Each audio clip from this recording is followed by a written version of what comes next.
کہ دنیا میں مسلمانوں نے انصاف کے ساتھ حکمرانی نہیں کی ہے، نہ صرف مسلمانوں نے کی ہے بلکہ بہت سے لوگوں نے بھی حکمرانی کی ہے۔ اگر اس کے اندر دیکھا جائے تو رومن امپائر لے لیجئے، یا پھر منگولز لے لیجئے، یا پھر فارس لے لیجئے، یا پھر خلافت عثمانیہ لے لیجئے، یا پھر اسپین کی حکومت لے لیجئے۔ ایسی بات نہیں ہے کہ ہم نے حکومت نہیں کی، لیکن ان حکومت کے اندر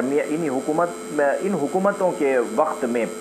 لوگوں پر اس قدر ظلم نہیں کیا گیا جو ظلم ان کے ہاتھ میں پیپر کے ٹکڑے، اور اب اس کرونا وائرس کے بعد اس پیپر کے ٹکڑوں کو بھی چھین کر ورچوئل کرنسی میں لا کر کھڑا کر دیا جائے گا،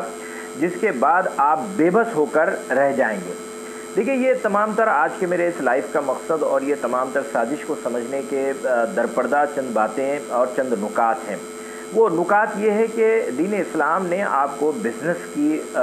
تعلیم دی ہے، آپ کو تجارت کرنے کی طرف راغب کیا ہے، لیکن دین اسلام کے برخلاف جو کام کیا جا رہا ہے اور جو آج ایک یہودی نظام یا پھر دنیا کے اندر جو معاشی نظام آج ٹھہرا ہوا ہے، یہ پورا نظام انٹرسٹ کا نظام ہے، سودی نظام ہے، جسے آپ عربی میں ربا بھی کہیں گے۔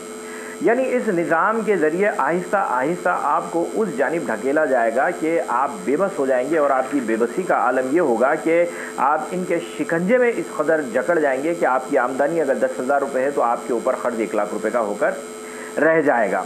اگر تاریخ پر اگر روشنی ڈالی جائے تو 15th، 16th اور 17th سینچری میں یہودی جو سود خور تھے، جو جیوز تھے، انہوں نے اپنا شکنجہ گڑنا بڑی تیزی کے ساتھ کیا، اور انہیں بڑے پیمانے پر کامیابیاں 18ویں سینچری کے 80s اور 90s کے اندر بڑے پیمانے پر ملی۔ اور چونکہ میں آپ کو 15ویں صدی سے اس لیے لے کر آ رہا ہوں کیونکہ 1492 میں اکتوبر کے مہینے میں امریکہ جو ہے دریافت ہوا تھا، امریکہ فاؤنڈ ہوا تھا، اور اس کے بعد ان کا سب سے بڑا نشانہ اس وقت برطین، اور برطین کے بعد امریکہ ہوا، اور آہستہ ہوتے ہوتے آج کی تاریخ میں لوگ امریکہ کو بہت ہی ترقی یافتہ سمجھتے ہیں، اور ضرور اس بات سے کوئی دو رائے نہیں ہے کہ امریکہ ترقی یافتہ نہیں ہے، لیکن امریکہ ترقی یافتہ ہونے کے ساتھ ساتھ امریکہ کا ہر شہری مقروض ہے، اور ان کے قرض کا عالم یہ ہے کہ وہاں پر ہر فرد کے سر پر کچھ نہ کچھ ٹوکرا رکھ دیا جاتا ہے، کیونکہ ان کا اپنا خود کا کوئی امریکہ کے اندر بینک ہے ہی نہیں۔ زیادہ سے زیادہ لون لینا اور لون لے کر جو ہے زندگی گزارنا ان کا امریکنز کا مقدر ہے۔ اگر 1913 کی اگر بات کی جائے تو امریکہ کے اندر جو ہے فیڈرل ریزرو کا قیام عمل میں آیا، جو میں 16ویں، 17ویں، 18ویں سینچری کی جو بات کیا، اس کے اندر باضابطہ طور پر امریکہ کے اندر جو سیٹ اپ کیا گیا وہ فیڈرل ریزرو کا کیا گیا۔ یہ فیڈرل ریزرو دراصل یہ یہودیوں کا اپنا بینک ہے، یہ امریکہ کی حکومت سے اس کا کوئی تعلق نہیں ہے، اور آج امریکہ اتنا بڑا ترقی یافتہ ہونے کے باوجود بھی امریکہ کا اپنا کوئی ذاتی بینک نہیں ہے۔ یہ بینک یہودی چلاتے ہیں، جو کہ 1913 کے اندر قائم ہوا۔ اور ایک بات اس کے اندر تعجب خیز یہ ہوگی کہ جس نظام کی، اور دیکھیں میں پورا آپ کو تاریخ کے بیک گراؤنڈ سے لے کر آ رہا ہوں تاکہ آپ کو آج کیا ہو رہا ہے وہ بات آسانی سے سمجھ میں آ سکے۔ اور اگر آپ ڈالر کے اوپر بھی اگر آپ دیکھیں گے تو اگر آپ انڈیا کا اگر روپی اگر دیکھیں گے تو ہمارے انڈیا میں ہم جو ہے گاندھی کی تصویر دیکھتے ہیں، ملک کا تعلق گاندھی سے بابا قوم کہا جاتا ہے۔ اگر آپ پڑوسی ملک اگر دیکھیں گے تو جناح کی تصویر پائی جائے گی۔ ہر ملک کے اندر کسی نہ کسی کی کوئی تو کوئی تصویر پائی جاتی ہے کرنسی پہ، لیکن امریکہ کا ایک ڈالر ایسا ہے جس کے اوپر وہاں پر کسی کی تصویر پائی نہیں جاتی۔ اگر کوئی تصویر ہے تو وہاں احرام مصر کی، اور اس احرام مصر کے اوپر ایک آنکھ کی۔ آنکھ سے تو واقف ہے، وہ دجال کی آنکھ ہے، لیکن احرام مصر کیا ہے؟ اس ڈالر پر احرام مصر سے کیا تعلق ہے؟ دراصل وہ احرام مصر حضرت موسیٰ علیہ السلام کو ریفلیکٹ نہیں کر رہا ہے، بلکہ وہ احرام مصر کی جو ڈالر کے اوپر تصویر ہے وہ تصویر کا تعلق فرعون سے ہے، اور وہ لوگ چاہتے ہیں کہ پھر ایک مرتبہ وہ فرعون کے ماننے والے اور فرعون کا نظام اور فرعون کے جیسی خدائی کا دعویٰ کرنا ان کا مقصود ہے۔ ناظرین اکرام، 1913 میں جو فیڈرل ریزرو قائم ہوا اس کی بھی بڑی کہانی عجیب ہے کہ لوگوں کو اس بات کی طرف راغب کیا گیا کہ باضابطہ قانون بنایا گیا تھا 1933 میں، یعنی فیڈرل ریزرو قائم ہونے کے 20 سال کے بعد 1933 میں ایک قانون یہ بنایا گیا تھا کہ امریکہ کے اندر رہنے والے لوگ سونا استعمال نہیں کر سکتے، چاندی سے کاروبار نہیں کر سکتے، اور اس قانون کی وجہ سے یہ بھی بتایا گیا کہ اگر کوئی سونے چاندی سے اگر تجارت کرتا ہے تو اسے $10,000 جرمانہ بھرنا پڑے گا اور اس کے ساتھ ساتھ انہیں سزا بھی دی جائے گی، جس کے نتیجے میں لازمی بات ہے کوئی بھی آدمی حکومت کے خلاف جاتا نہیں ہے، وہ خوفزدہ ہو جاتا ہے، اور چالان سے بچنے کے لیے اور بہت ہی کم دام کے اندر انہوں نے کہا کہ آپ تجارت نہ کریں سونے اور چاندی سے، آپ سونا اور چاندی لا کر ہمارے ریزرو میں آپ جو ہے یہ دے دیں اور اس کے بدلے آپ ڈالر لے کے چلے جائیں۔ یعنی بالکل کم قیمت میں انہوں نے سونا لے لیا، اور کم قیمت میں سونا لینے کے بعد کاغذ کے ٹکڑے جو ڈالر کی شکل میں تھے اسے ان کے ہاتھ میں تھما دیا، اور یہ ایسے ہی چلتا رہا تقریباً جو ہے کئی سال چلنے کے بعد جو ہے فوراً سے انہوں نے ایک موقع پر پھر ایک مرتبہ یہ کہا کہ اب ہم آپ کے اوپر سے پابندی اٹھا رہے ہیں، اور آپ اب سونے اور چاندی آپ استعمال کر سکتے ہیں، لہٰذا اب آپ کے اوپر سے پابندی ہٹ گئی۔ اور یہ بھی کہا گیا کہ اگر آپ استعمال کرنا بھی چاہتے ہیں تو آپ ہم سے خرید بھی لیں۔ آپ کو سن کر تعجب ہوگا کہ سال 2 سال کے اندر جو سونا خریدا گیا تھا، جو چیزیں کی گئی تھی، اس کے نتیجے میں انہوں نے 41% سے زائد کا منافع کمایا۔ یہ وہ یہودی چال تھی جو فرسٹ ورلڈ وار اور سیکنڈ ورلڈ وار کے دوران کی گئی تھی، اور اب ہم ساری دنیا کے جو حالات چل رہے ہیں اس میں کوئی دو رائے نہیں ہے کہ ہم پھر ایک تیسری عالمی جنگ کے اندر بیٹھے ہوئے ہیں، یا پھر ہو سکتا ہے کہ جنگ چل بھی رہی ہے، ہمیں اس کا علم نہیں ہے۔ ناظرین اکرام، آپ کو سن کر تعجب ہوگا کہ اس وقت میں جب پہلی جنگ اور دوسری جنگ جب چل رہی تھی، اس وقت انہوں نے امریکہ کو ہی ٹارگٹ کیوں کیا، امریکہ کے اندر ہی سے تجربہ گاہ کیوں بنایا، امریکہ کے اندر ہی یہ قانون کیوں لایا، امریکہ کے اندر ہی سونا کیوں جمع کیا، اور اس سونے کو جمع کرنے کے بعد جو ہے پھر امریکنز کے ہاتھ میں ڈالر، پھر کاغذ مطلب پیپر ریسپٹ یعنی ڈالر تھما دیے، پھر اس کے بعد پھر ایک مرتبہ سونا لا دیا گیا۔ تو اس وقت دنیا میں 2 ایسے بڑے ممالک تھے جہاں پر سونا بڑی وافر مقدار میں پایا جاتا تھا، فرسٹ اور سیکنڈ ورلڈ وار کی بات کر رہا ہوں۔ اس وقت 2 ممالک، یعنی ایک امریکہ تھا، اس کے ساتھ ساتھ سوئٹزرلینڈ تھا، اور آپ کو سن کر تعجب ہوگا کہ سوئٹزرلینڈ نہ پہلی ورلڈ وار کے اندر نہ دوسری ورلڈ وار میں اس پہ حملہ ہوا۔ اگر کسی ملک کے اندر سونا ہے، وہاں پر جو ہے ریزرو ہے، تو وہاں پر حملہ کیا جاتا، لیکن وہاں پر حملہ بالکل بھی نہیں کیا گیا، بلکہ سوئٹزرلینڈ بہت ہی محفوظ رہا، اس پر کسی قسم کا کوئی حملہ نہیں ہوا۔ اور اس کے بعد جو دوسرا ورلڈ وار ہوا، اس سیکنڈ ورلڈ وار کے بعد یا سیکنڈ ورلڈ وار کے آس پاس میں بڑے پیمانے پر ایک افواہ پھیلائی گئی۔ وہ افواہ یہ پھیلائی گئی، دیکھیے سازش رچی گئی، اس سازش کے تحت جو ہے ایک سودی نظام قائم ہوا، اس سودی نظام کے تحت انہوں نے آپ کا سونا حاصل کر لیا۔ آپ کا سونا حاصل کرنے کے بعد جو ہے جنگیں چھڑ گئی، اور یہ جنگیں چھڑنے کے بعد انہوں نے فوری طور پر کیا کیا کہ ایک بڑے پیمانے پر ایک واویلا مچانا شروع کر دیا کہ 8 لاکھ یہودی مارے گئے، اور لہٰذا اب یہودیوں کو ملک چاہیے۔ بعض لوگوں نے کہا کہ بھئی آپ کو اگر ملک چاہیے تو آپ جو ہے افریقہ کے اندر کہیں پر بھی جو ہے سوڈان وغیرہ ہے، آپ وہاں پر چلے جائیں، لیکن یہودیوں کا مقصد یہ تھا کہ میں آپ کو تاریخ کے ان اوراق میں لے کر جا رہا ہوں، اور بہت سی میں تاریخ پر روشنی بھی نہیں ڈال رہا ہوں بلکہ وقت کی کمی ہو جائے گی۔ تو انہوں نے اس میں کام یہ کیا کہ نہیں، ہمیں اب اگر بچنا بھی ہے، یعنی ہم مظلوم لوگ ہیں۔ دیکھیے سب سے پہلے اپنا بیس بنایا یہ پورا فیڈرل ریزرو قائم کرنے والے یہودی، اور وہ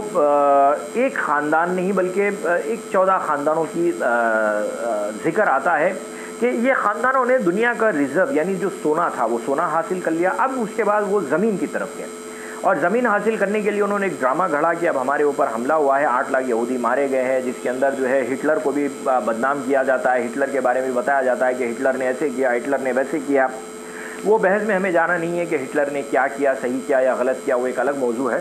لیکن وہ واویلا مچانے کے نتیجے میں انہوں نے اسرائیلی ایک اسٹیٹ قائم کرنے کی طرف انہوں نے قدم بڑھائے، اور اسرائیل کا قیام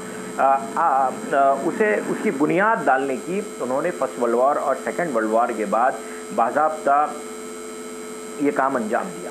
اور نازب اسرائیلی اسٹیٹ قائم ہوا۔ اس وقت خلافت عثمانیہ بھی ختم ہوئی۔ خلافت عثمانیہ میں بھی دیکھیے فرسٹ ورلڈ وار اور سیکنڈ ورلڈ وار ہوا، لیکن فرسٹ ورلڈ وار اور سیکنڈ ورلڈ وار میں مسلمان کہیں پر بھی نہیں تھے۔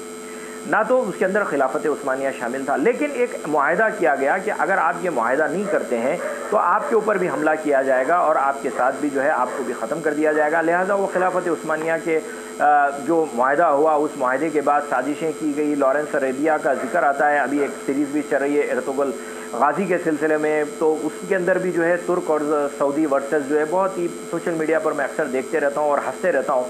کہ ہر کوئی ملک کی بات کر رہا ہے، کوئی پرو سعودی ہو کے بات کر رہا ہے، کوئی پرو ترکی ہو کے بات کر رہا ہے، کوئی جو ہے توحید کی بات کر رہا ہے، کوئی جو ہے صوفی اس کے اندر جو ذکر ہے اس کے اوپر بحث کر رہا ہے۔ کئی چچورے بچے جو ہے، مجھے افسوس اور غصہ بھی آتا ہے ان چچورے بچوں کے اوپر جو تاریخ کو مسخ کرتے ہوئے چچورے ڈرامے بھی بنا رہے ہیں۔ تو اللہ ان کے لیے کافی ہے۔ دیکھیے، ان کے اوپر ملامت کرنا نہیں ہے، جو لوگ اپنی تاریخ سے واقف نہیں ہیں وہ اپنا مستقبل بھی طے نہیں کر سکتے ہیں۔ تو تاریخ سے واقف ہونا آپ کے لیے بہت ضروری ہے، کیونکہ آپ کو جب تک پتہ نہیں ہوگا کہ تاریخ میں ہوا کیا تھا تو پھر آپ مستقبل اپنا کیسے طے کریں گے۔ اور اللہ ماشاء اللہ سوائے مندی اور بریانی کے علاوہ حیدرآباد کے مسلمانوں کو ان کا مستقبل کچھ معلوم ہی نہیں ہے۔ یہ افسوس کا مقام ہے۔ بہرحال ہم جو ٹاپک پہ بات کر رہے تھے وہ اسرائیلی اسٹیٹ کا قیام، اور یہ پورا اسکرپٹ، یہ پوری جتنی ہسٹری، یہ میں آپ کو جو بیک گراؤنڈ سے لے کر آ رہا ہوں، اس کا تعلق آپ کی اپنی اکنامی سے ہے، آپ کے اپنے ایک معاشی نظام سے ہے، جو ایک اسلامی نظام ہے۔ اس نظام کے ٹکراؤ کے تحت ایک سودی نظام جو لایا گیا، یہ پوری اسی کی کڑی کا ایک حصہ ہے دوستو۔ بہرحال جتنے بھی مسائل ہے، ہمارے ہر مسئلے کا تعلق جو ہے ہمارے اپنے معاشی نظام کے ساتھ جڑا ہے۔ چاہے دیکھیے، اکثر ہمارے نوجوان یہ کہتے ہیں کہ مسلم لڑکیاں بھاگ رہی ہیں، غیر مسلموں کے ساتھ شادی کری، اس کا تعلق بھی آپ کے معاشی نظام سے۔ مسلم لڑکیاں کیا دیکھتی ہے؟ پیسے والا چاہیے، اور بچہ کیا دیکھتا ہے؟ مجھے جہیز چاہیے۔ یعنی وہاں پہ پھر ایک مرتبہ آ گیا پیسہ۔ اکثر جو ہے بچے باغی بن کر جا رہے ہیں، وہاں پہ بھی تعلق پیسے کا، یعنی ہر چیز گھوم پھر کے، حتیٰ کہ آپ صلی اللہ علیہ وسلم نے ایک قول بھی ہے کہ غربت جو ہے کفر تک لے جاتی ہے۔ تو یہ جو کفر تک جانے والا معاملہ ہے، یہ غربت والا معاملہ ہے، اس کا تعلق سیدھا آپ کی اور میری اکنامی کے ساتھ ہے، ورلڈ کی اکنامی کے ساتھ ہے، مسلم اکنامی کے ساتھ ہے۔ اگر اس جانب ہم توجہ نہیں دیں گے، اس جانب کیا حل ہو سکتا ہے اگر ہم توجہ نہیں دیں گے، تو مسائل آپ کا پیچھا چھوڑنے والے نہیں ہیں۔ آپ کو مسائل کے ساتھ جینا، جیسا ایک منسٹر نے کہا کہ کورونا کے ساتھ جینا پڑے گا، تو کورونا ہے کیا؟ ایک مسئلہ ہے، آپ کو اس کے ساتھ جینا پڑے گا۔ دیکھیے، میں حضرت یوسف علیہ السلام کا واقعہ جو ہے آپ کے سامنے سناتا ہوں کہ یوسف علیہ السلام کا واقعہ کیا تھا۔ جب یوسف علیہ السلام اس خواب کی تعبیر ہوئی، خواب کی تعبیر ہونے کے بعد جو ہے جب وہاں کے بادشاہ نے کہا کہ آپ کیا سلیکٹ کریں گے، تو انہوں نے جو ہے وہاں پہ ایز اے فائنانس منسٹر کے طور پر حضرت یوسف علیہ السلام نے اس مصر کی جو ہے باغ دوڑ سنبھالی، کیونکہ وہ حفیظ بھی تھے، علیم بھی تھے، وہ چیزیں یعنی حفاظت کرنے والے اور علم رکھنے والے، کیونکہ دور اندیشی تھی۔ تو یہ ایسی بات نہیں ہے کہ اللہ نے جو ہے ہر ایک رول ماڈل ہمارے لیے نہیں دیا، ایسی بات نہیں ہے، نعوذ باللہ من ذالک، ہر ایک نبی ہمارے لیے رول ماڈل ہے۔ تو حضرت یوسف علیہ السلام کی زندگی اور ان کی دور اندیشی اور اللہ نے جو ان سے کام لیا اور جو بتایا، یہ ہمارے لیے ایک مثال ہے۔ چاہے موسیٰ علیہ السلام کی واقعہ لے لیجئے، موسیٰ علیہ السلام جب اللہ سے ملاقات کے لیے پہنچے تو سامری نے کیا کیا تھا؟ سامری نے جو ان کے پاس، جو بنی اسرائیل کے پاس جو سونا بچا تھا، اس سونے کو لے کر اس نے کیا کیا کہ اسے سونا چاہیے تھا، اور اس نے بہتر کام کیا کہ اسے اس لوگوں کے پاس سے پورا سونا حاصل کر لیا۔ سونا حاصل کر کے اس نے ایک بت بنا دیا اور وہ بت کو خدا کا درجہ دے دیا۔ تو یہاں پر بھی جو بات ہے، سامری کا بھی جو رول تھا وہ سونے کو ایکوائر کرنا تھا۔ اور حضرت عیسیٰ علیہ السلام کا واقعہ لے لیجیے، حضرت عیسیٰ علیہ السلام کو جو سولی پر چڑھانے کی جو بات کی گئی، جبکہ ہمارا اپنا بحیثیت مسلم ہمارا اپنا عقیدہ ہے کہ اللہ رب العزت نے حضرت عیسیٰ علیہ السلام کو آسمان پر اٹھا لیا اور قیامت سے پہلے انشاءاللہ تعالیٰ وہ واپس زمین پر آئیں گے۔ لیکن جب حضرت عیسیٰ علیہ السلام مسجد اقصیٰ میں ایک مرتبہ کا واقعہ آتا ہے، جب وہ مسجد اقصیٰ میں گئے تو وہاں پر چند لوگ جو ہے مسجد اقصیٰ کے اندر اپنی سودی نظام، جو اپنا سودی کام تھا، وہ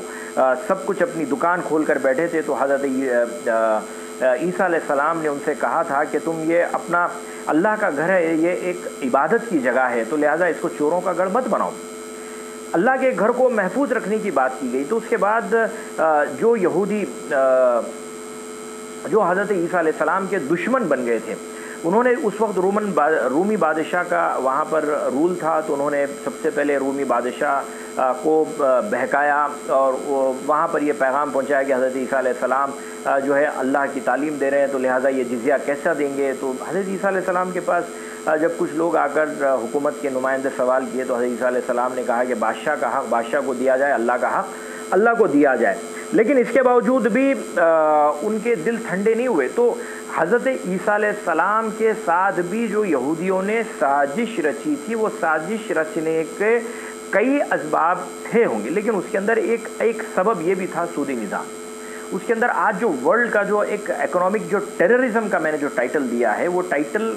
کو میں جسٹیفائی کرتے ہوئے یہ بتا رہا ہوں کہ یہ اکنامیکل ٹیررزم ہے کیا؟ یہ پورا ربا ہے، یہ ایک سودی نظام ہے، اور اس کے اندر امریکہ کو جکڑا گیا، امریکہ کو تباہ کیا گیا، اور آگے چل کر یہ اب ساری دنیا میں نافذ ہونے کے لیے تیار ہے، جس کا شکار آپ بھی ہوں گے، جس کا شکار میں بھی ہوں گا، جس کا شکار بلا لحاظ مذہب و ملت ہر ایک فرد، زمین پہ رہنے والے ہر ایک فرد کو یہ لوگ جو ہے اس کا شکار بنائیں گے۔ ناظرین اکرام، جو روسٹر چائلڈ بردرز کی جو بات ابھی میں نے کی تھی، جو یہودی تھا جس کے پاس دنیا کی 14 خاندانوں کے اندر 80% دنیا کی دولت، آج اس پر انہوں نے قبضہ کر کے رکھا ہوا ہے۔ اگر آپ تاریخ اٹھا کر دیکھیں تو بینک آف انگلینڈ کی اگر تاریخ دیکھیں تو 1689، اور اگر ریزرو کی اگر امریکہ میں کے اندر جو ریزرو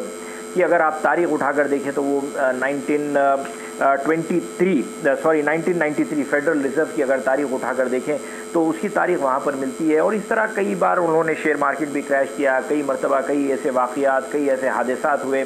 اور ایک امریکہ کے ایک دو ایسے پریسیڈنٹس بھی آئے تھے جنہوں نے اس سازش کے خلاف اپنا خود کی بینک اور اپنا خود کا نظام قائم کرنے کی کوشش کی، جس کے تحت جس کے اندر جان کینیڈی کی بھی بات آتی ہے، انہیں قتل کر دیا گیا، انہیں مار دیا گیا، اور ایک مجھے نام ذہن میں نہیں آ رہا ہے۔ تو بہرحال یہ فرسٹ ورلڈ وار اور سیکنڈ ورلڈ وار کے نتیجے میں انہوں نے یورپ کو ننگا کیا اور کئی ممالک کو تباہ کیا اور کئی ممالک کو مخروض بنایا، حتیٰ کہ فیڈرل ریزرو سے جب پیسہ گیا جانے کے بعد خود برٹین بھی ننگا ہوا اور خود برٹین بھی مخروض ہوا، اور ہر ایک وہاں کا رہنے والا باشندہ آج قرض کے چنگل میں پھنسا ہوا ہے۔ اگر آپ اسے کریڈٹ کارڈ کا نام دیجئے، آپ بھی ہمارے اپنے ملک کے اندر بھی دیکھ لیجئے، انڈیا کے اندر آپ خود حیدرآباد کے اندر دیکھ لیجئے کہ آپ کو جو ہے بجاج فائنانس بول رہا ہے کہ آپ ٹی وی لے کے چلے جائیے، بعد میں پیسے دیجئے، 1 روپیہ دو لے کے چلے جاؤ، آپ کو فریج بول رہے ہیں لے کے چلے جائیے، 1 روپیہ دیجئے۔ حتیٰ کہ 2 سال پہلے میں نے خود دیکھا تھا کہ بقرعید کے موقع پر جانور بھی دیے گئے، بولے کہ آپ 1 روپیہ دے دیجئے، جانور بھی لے کے چلے جائیے بقرعید کا، اب 1 سال تک آپ اس کے انسٹالمنٹ بھریے۔ تو یہ وہ نظام ہے جس نظام کے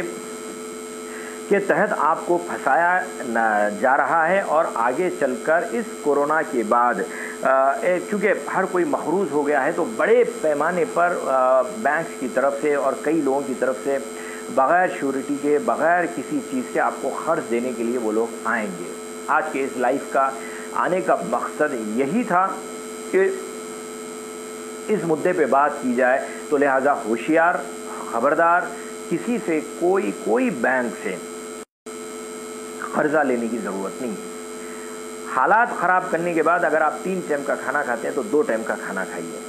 لیکن قرضہ لینے کی کوشش مت کیجیے، ورنہ آپ اس سودی نظام کے اندر قرض لینے کے بعد جو پھنس جائیں گے، اس سے نکلنا آپ کے لیے ممکنات میں سے نہیں ہوگا۔ ہر فرد ہے ملت کے مقدر کا ستارہ۔ دیکھیے اس لاک ڈاؤن کے اندر بہت سے لوگوں نے کام کیا، بہت اچھا کام کیا، لیکن اس لاک ڈاؤن کے بعد بھی بہت سے کام کرنے کی ضرورت ہے۔ دراصل دیکھیں کبھی بھی کہیں پر بھی کوئی مشکل یا تکلیف آتی ہے یا تباہی آتی ہے تو وہاں پر 2 چیزیں ہوتی ہیں، ایک ہوتا ہے ریلیف، دوسرا ہوتا ہے ریہیبلیشن۔ تو یہ لاک ڈاؤن کے دوران جو کچھ بھی کام کیا گیا وہ ایک ریلیف کا کام تھا، یعنی راشن پہنچانا تھا یا دوا دینا تھا یا لوگوں تک جو بھی چیزیں ان کی ضرورت کی تھی، کوئی لوگوں نے پیسہ دیا، تو یہ پورا ہم نے جو کچھ بھی اس کورونا کے لاک ڈاؤن کے درمیان میں ہم نے کیا، یہ ایک ریلیف ورک تھا، ریلیف کا کام تھا۔ اب اس کے اندر بہت سے لوگوں نے جو ہے، چھوڑ دیجیے عنوان پہ بات نہیں کرتا ہوں، میں پھر بات کروں گا تو کچھ لوگ ناراض ہو جائیں گے، لیکن اس ریلیف کے بعد جو ہے اب اگلا جو مرحلہ ہے آپ کو جو آگے کام کرنا ہے وہ ہے ریہیبلیشن کا۔ ریہیبلیشن کس کا؟ ریہیبلیشن یہ ہے کہ بہت سے اولا اور اوبر کے ایسے ڈرائیورز ہیں کہ کھلنے کے بعد اب ان کے پاس کوئی روزگار نہیں ہے. بہت سے آٹو ڈرائیورس ہیں، ان کے پاس کام نہیں ہے. بہت سے فیکٹریز ایسے ہیں جن کے پاس وہ لوگ کھولے نہیں ہیں تو لیبر خالی بیٹھا ہوا ہے. بہت سی دکانوں پہ سیلس مین کو ہٹا دیا گیا ہے، ان کے پاس کام نہیں ہے. اب وہ پورے کاروبار تو شروع ہو گیا ہے لیکن they don't have any business. تو اب ایسے موقع پر لوگوں کو ریہیبلیٹ کرنے کی ضرورت ہے. اصل کام یہاں سے شروع ہو رہا ہے، اور اس کام کے اندر جو آپ کا دشمن ہے، جو آپ کا جو سودی نظام کا علمبردار، جو سودی نظام کا ٹھیکیدار ہے، جو دجالی طاقتیں ہیں، جو دجالی قوتیں ہیں، وہ بڑے پیمانے پر آپ کو قرضہ دینے کے لیے آگے آ رہی ہیں. لیکن اس موقع پر آپ کو قوم کو بچانے کی ضرورت ہے، قوم کو سودی نظام میں ڈھکلنے کی سے روکنے کی ضرورت ہے. اب آپ کہیں گے کہ بھئی کیسے روکا جائے اور ہم کیا کریں؟ تو آئیے بات کرتے ہیں وہ بھی جو کام ہیں، وہ کام کی طرف بھی ہم لوگ توجہ دیں. دیکھیے، سب سے پہلے جو زکوٰۃ ہے، صدقات ہے، یا پھر اب آپ زکوٰۃ اور صدقات کی بات کی جاتی ہے تو ہماری سب سے پہلی جو ہمارا جو ذہن ہوتا ہے وہ رمضان کی طرف چلے جاتا ہے کہ بھئی رمضان بھی آ گیا تھا لاک ڈاؤن میں اور ہم نے زکوٰۃ دے دی اور اب آگے کچھ نہیں ہے. لہٰذا اس جانب آپ توجہ دیں کہ دین اسلام نے آپ کو مال جمع کرنے سے منع کیا ہے. جو کچھ بھی آپ نے کھایا وہ آپ کا تھا، جو آپ نے اٹھا کے رکھا وہ آپ کا نہیں ہے. یہ بات ذہن میں رکھیے، کیونکہ نہ میری زندگی کا کوئی بھروسہ ہے، نہ آپ کی زندگی کا کوئی بھروسہ ہے. ہو سکتا ہے کہ اس لائف کے دوران میری روح پرواز کر جائے، یا ہو سکتا ہے کہ آپ کی روح پرواز کر جائے. کب کس کا وقت ہے نہیں معلوم. لہٰذا ہم جو اٹھا کے رکھتے ہیں، جو ہم ریزرو کرتے ہیں، وہ جو ریزرو ہے وہ ہمارا نہیں ہے. کیوں؟ وہ ہمارے انتقال کے بعد کس کا ہو جائے گا پتہ نہیں. ہمارے پڑوس کا ہو سکتا ہے، ہمارے بچوں کا ہو سکتا ہے، یا پھر کسی اور کا ہو سکتا ہے. حتیٰ کہ انسان کے مرنے کے بعد اس کا نام، روح پرواز کرنے کے بعد اس کا نام بھی اس کا باقی نہیں رہتا ہے. اسی لیے آپ نے سنا ہوگا کہ جب آدمی مرتا ہے تو اس کی میت کے ساتھ لوگ کیا کہتے ہیں کہ ارے بھائی میت اٹھاؤ بولتے. کوئی بھی یہ نہیں بولتے کہ ارے بھائی خان صاحب کی باڈی کو اٹھاؤ، کوئی نہیں بولتا. میت بولتے، لاش بولتے. یعنی آدمی کے مرنے کے بعد اس کا اپنا نام بھی اس کا نہیں رہتا ہے. تو آپ کا مال اور دولت کہاں سے رہے گا؟ تو لوگ مال جو جمع کر کے رکھ رہے ہیں، جو جمع کرنے کی عادت ہے، اس سے رکنے کی ضرورت ہے. اور آپ کو دیکھیں مال سرکولیٹ کرنا پڑے گا. اور اگر آپ مال جمع کرنے کے بجائے اگر مال کو سرکولیٹ کریں گے، ایک دوسرے کو، اپنے خاندان سے شروعات کیجیے، اپنے رشتہ داروں سے شروعات کیجیے. کوئی کاروبار کرنا چاہتا ہے، اگر آپ کے پاس کچھ پیسہ ہے تو اسے کاروبار کرنے کا موقع دیجیے. اگر وہ ڈوب بھی جاتا ہے پیسہ، اگر وہ پیسہ دیتا بھی نہیں ہے، اگر وہ پیسہ ضائع بھی ہو جاتا ہے، یعنی اگر وہ کامیاب بزنس مین نہیں بھی بنتا ہے، تو آپ کا اجر آپ کی جگہ ہے اور آپ کو وہ پیسے کے بدلے اللہ تعالیٰ اور زیادہ دے گا، کیونکہ آپ اللہ کے لیے دے رہے ہیں. اور آج ہمارے پاس قصہ ہو گیا کہ ہمارے پاس جو ہے لوگ بہت پیسہ ریزرو کرنے کے عادی ہو گئے ہیں. تو ریزرو مت کریے. دیکھیے حضرت عثمان غنی رضی اللہ تعالیٰ ان کا واقعہ لے لیجئے کہ اللہ نے آپ کو بہت کچھ نوازا تھا، لیکن حضرت عثمان غنی رضی اللہ تعالیٰ کا معاملہ ایسا تھا کہ وہ اپنے ساتھیوں کے درمیان پیسہ سرکولیٹ کیا کرتے تھے، پیسہ دیا کرتے تھے. کوئی سود کا کاروبار نہیں تھا، چاہے قارون کا خزانہ نہیں تھا، لیکن قارون سے بڑھ کے مال تھا. تو حضرت عثمان غنی کا جو کام تھا، الحمدللہ آج بھی سعودی عربیہ کے اندر ان کے اپنے ٹرسٹ کا پیسہ جو ہے کام میں آتا ہے. یہ وہ کام ہے کہ 1400 سال سے حضرت عثمان غنی ہمارے لیے رضی اللہ تعالیٰ ہمارے لیے رول ماڈل بنے ہوئے ہیں. اور ایسی بات نہیں ہے کہ مسلمان، دیکھیں اگر آپ تاریخ پر نظر دوڑا کر دیکھیں تو مسلمان مہاجر بھی تھے، انصار بھی تھے، لیکن جو رشتہ قائم ہوا تھا وہاں پر جو ہے جس کا کاروبار تھا انہوں نے اپنا آدھا کاروبار دیا، جس کا مکان تھا انہوں نے آدھا مکان دیا. یہ جو اخلاص تھا، وہ اخلاص کی وجہ سے 23 سال کے اندر اس زمین کے اوپر اللہ کے نبی صلی اللہ علیہ وسلم نے اسلام کا پرچم لہرایا. لیکن آج ہم کنجوس ہو گئے ہیں، ہمیں بھروسہ نہیں ہے، ہم کرنا نہیں چاہتے ہیں، اور ہم جو ہے بہت ہی سوال کرنے والے ہو گئے. ہم مشکوک مزاج کے ہو گئے ہیں، ہم متشکی مزاج کے ہو گئے ہیں، اور ہم جو ہے اللہ پہ ہمارا ایمان کم ہو گیا ہے، اپنے دماغ پہ ہمارا ایمان زیادہ ہو گیا ہے. حضرت سیدنا عمر بن عبدالعزیز رضی اللہ تعالیٰ عنہ کا واقعہ لے لیجئے کہ یہ بھی ایک ایسے خلیفہ گزرے کہ جن کے دور کے اندر جو ہے کوئی زکوٰۃ لینے والا موجود نہیں تھا. الحمدللہ اتنی وافر مقدار میں لوگوں کے پاس مال آ گیا تھا. تو مال جب گردش کرے گا، مال اگر ایک جگہ نہیں رکے گا، مال جب گردش کرے گا، میں آپ کو انجان لوگوں کے ساتھ گردش کرنے کی بات نہیں کر رہا ہوں، میں یہ کہہ رہا ہوں کہ اگر ہر فرد اپنے اپنے طور پر اپنے ہی خاندان میں اگر یہ کام کر لے، اپنے ہی رشتہ داروں کے ساتھ کام کر لے،